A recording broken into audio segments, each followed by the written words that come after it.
Hey Dolly lovers, and welcome back to my channel. I wasn't expecting to do another Dauhl chat with you guys this soon. My plan was to do a new diorama update video and then another fashion pack review, but something didn't sit well with me last night and I decided that I needed to get on camera and kind of share my thoughts and opinions on this and just put some feelers out there to see if anybody else is feeling how I was feeling. Last night, it was brought to my attention as I was scrolling through Instagram that the New York Times released an article about Dauhlstagram. And usually I try to stay away from articles highlighting hobbies and stuff because they're more than likely twisted to make the people who are involved in those hobbies or lifestyles seem as if something is wrong with them or as if their elevator doesn't go all the way up. But I decided to go ahead and give this article a chance, and to my dismay now, I went ahead, I opened the link and I read the article. It was on the New York Times website, and the title of the article was Tally of the Dauhls. Yeah, first of all, totally not a fan of the title. It could have been something actually pertaining to Dauhlstagram since this was the focus of their article, but I digress. And I got to reading, and immediately I noticed that the journalist, their tone with the article was condescending and borderline, basically expressing her disdain for the doll collecting community. Now, I'm not going to read the entire article because seriously it's not worth reading, but there was one quote out of the entire article that really stood out to me, and this is the quote, or this is the little paragraph from the article that really got under my skin. And I'm going to pull it up for you guys really quickly because I didn't want to misquote it. I wanted to say it exactly as this journalist wrote it. In a paragraph toward the end of the article, it says, "As an outsider, it's easy to make fun of Dauhlstagrammers. Surely, these people have a creepy, perhaps even unhealthy obsession with dolls. They're seeking Instagram fame, but incapable of achieving it in their own right. These are women without children or romantic love, channeling their maternal instincts into plastic figurines."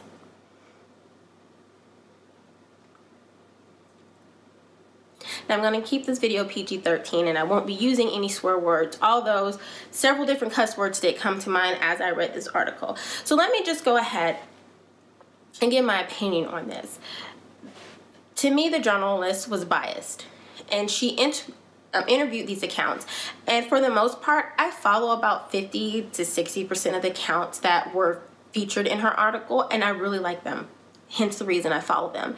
And I thought this article could have went in so many different ways, but it had a really negative and condescending undertone to it.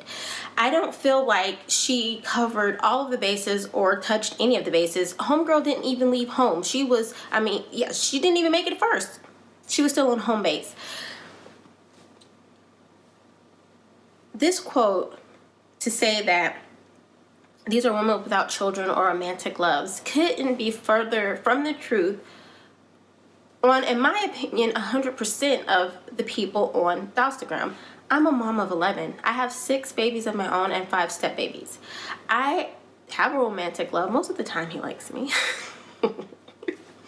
But I have a romantic love. I'm not lonely, I'm not childless, and I'm not living out my life or the life that I wish I had through my dolls. If anything, I tell stories through my dolls that have a personal effect on me because it's things that has happened to me in my past or things that I'm experiencing right now. So this quote was really negative and it really got under my skin because she kind of lumped and grouped every Dauhlstagrammer into this one negative little box. And I'm going to give you my opinion on how the article could have went, and I'm sure a lot of naysayers were like, well, you're not a journalist. If you thought this article could have went 50 million different ways, then you should have wrote it. You know what? If I had the opportunity to write it, I would have. This article could have highlighted all of the accounts that collect dolls of color, and not just black dolls, but I follow accounts that collect nothing but Hispanic dolls. I follow accounts that collect nothing but Asian dolls. I follow accounts that collect nothing but Native American and Indian dolls. And I say that to say this: when I was growing up, going to look in stores to buy a doll, whether it's for my birthday or because I was good in school or just because, 95% of the aisle as I walked down was filled with blonde hair, blue-eyed dolls. Whether it was the Barbie aisle, the baby doll aisle, Cabbage Patch doll aisle, whatever aisle I went down, 95% of it was Barbie. 95% of it was dolls that I couldn't identify with it. And then the 5% that I did find was Barbie's best friend, Nikki. And that was it. And Nikki really resembled Barbie. She had the long straight hair. The only difference from her is that her skin tone was a little bit darker and her hair was a little bit darker. But other than that, Nikki was a tanned version of Barbie back when I was growing up. She could have highlighted these dolls of color and these women who collect these dolls of color, because there was a study that was done way back in the day on how children viewed dark-skinned dolls, and they thought they were ugly, and that's why they were less likely to ask their parents to purchase them for them or to buy them. And it was really sad to see that not only were white children thinking that dark-skinned dolls were ugly, but there were black children that thought that dark-skinned dolls were ugly. And these accounts show children that you don't have to be a blonde-haired, blue-eyed, light-skinned little girl or a bright-skinned girl to be successful, to have a good life, to be happy, to be a good mother, a parent, a person, or whatever. These accounts showcase these dolls looking gorgeous. I follow accounts who take their time meticulously, you know the word, styling their dolls, their clothes, their accessory, their hairs. They're taking their time setting up these scenes to showcase these dolls in a beautiful, positive light. A majority of the dolls that I collect are dolls of color, because that's what I identify with. And I want to show my daughter that there's nothing wrong with playing with dolls that look like you, and that now you have the option to do that, because when mommy was growing up, there was not that option. When I'm sitting with my daughter and we're scrolling through Instagram, looking at the pictures, she gets excited, especially when she sees the accounts that I follow that specifically collect dolls of colors, because they are glamorous to her. They're beautiful. They're living an amazing life through the pictures. They have these careers, and it's inspiring her to grow up and have these big dreams. And regardless of what you say, children look at their surroundings, what they see on TV, how people are portrayed, even through toys. Because when we were growing up, they said Barbie can be anything, so can you. So when my daughter sees these dolls being portrayed as being successful and being beautiful and being happy,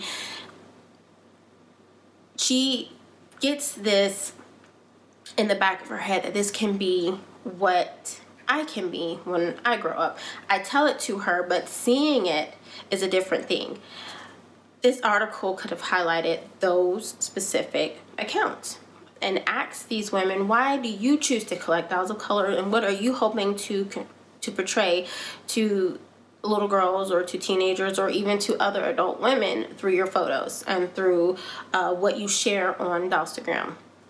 She could have highlighted the many accounts who regularly post stories and soap opera like stories to their feed. I follow a bunch, and I get excited when I see there's a new group of pictures, because I've become invested in the story and I follow along with it. And to me, a lot of these writers are just as good, if not better, than the writers of the television shows and the soap operas that are on television to this day. She could have highlighted these women, because not only are they showing off their photography skills, but they're also showing off their amazing writing skills.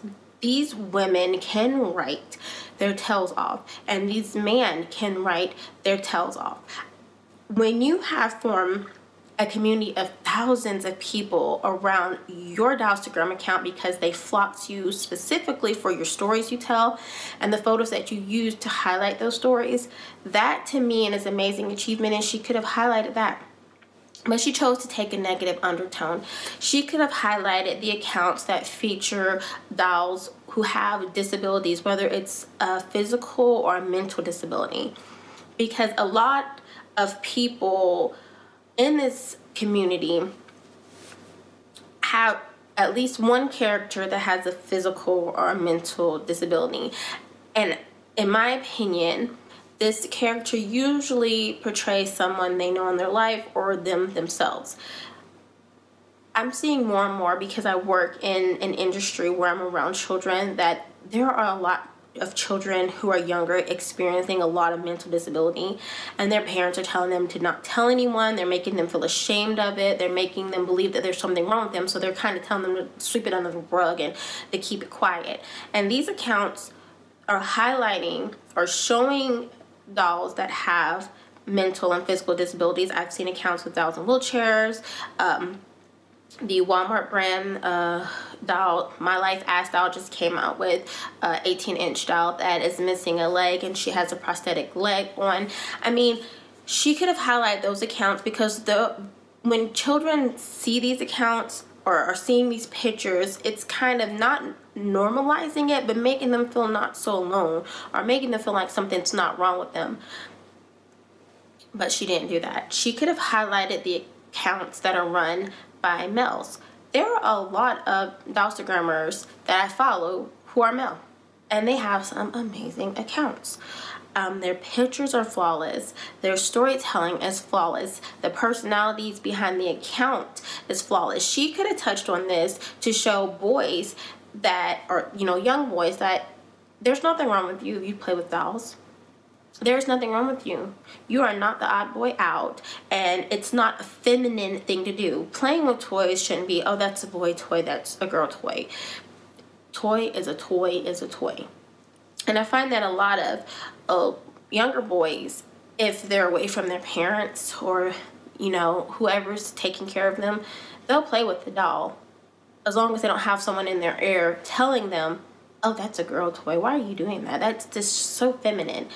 She could have highlighted the accounts that are run by male Instagrammers and told their story. Asked them what made them interested in collecting dolls and photographing dolls and telling stories and being a part of this really awesome community online.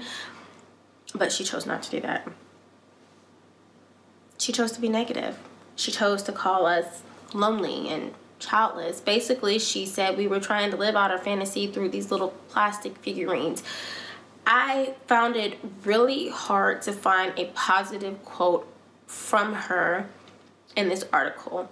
And the few positive things that she put in here that was said by other doll accounts, she kind of followed it up with snark. I think the New York Times really dropped the ball on this article. It could have went so many different ways, but yes, we have this satire piece that's poking fun at these adult women because they just left out the adult males that are part of this community, and they're poking fun at these childless, lonely adult women. And to me, that's just not good journalism. I posted something on my Instagram account in my stories, if I can get my tablet to turn back on.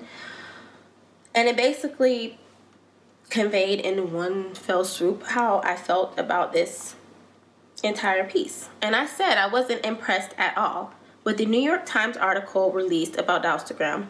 I found it condescending with a negative undertone to it. Instead of highlighting the many positive aspects of this community, they chose to write this article using a lot of fluff verbiage. It's just not sitting well with me. I put that on my Instagram account before I went to bed, and when I woke up this morning, I literally had no less than 20 DMs telling me that they felt the same way about this article that I felt. And a few of them were saying I thought it was just me being a pessimist or, being negative, but thank you for putting that out there and letting me know that it wasn't in my head. I felt the same way about the article as you did. Just not impressed, New York Times. Just not impressed. You just lumped every single doll collector on Instagram into this little box, and you dropped the ball. You could have made this article great. You could have, you know, debunked the study that was released 20, 30, 40, 50 years ago. I can't remember, about how children think dark-skinned dolls are ugly because of their dark skin. You could have did so many positive things. You could have had just made a spin on this. You have this platform where you have millions of followers and subscribers, and you could have really done something positive, not only for the doll community, but for the community as a whole. I find that hobbyists get the short end of the stick whenever it comes to media, whether it's a video released on a network show or documentary, or whether it's an article. They kind of try to show a little bit of positive, but then at the end of the article, the end of the story, they still basically try to call us weirdos. I'm a weirdo, I really am, and I don't care, but I'm not weird because I collect dolls. I just feel that this could have been better, and that's it. That's really all that I have to say. I've rambled on. I don't know how many minutes this went on. I'm not going to edit this. I'm just going to upload it as it is. So leave me your comments and your opinions down below. If you like this video, give me a thumbs up. If you didn't, you can go ahead and thumbs down it. Subscribe to my channel for more videos, and I look forward to discussing this with you guys in the comments. Have a good day. Bye.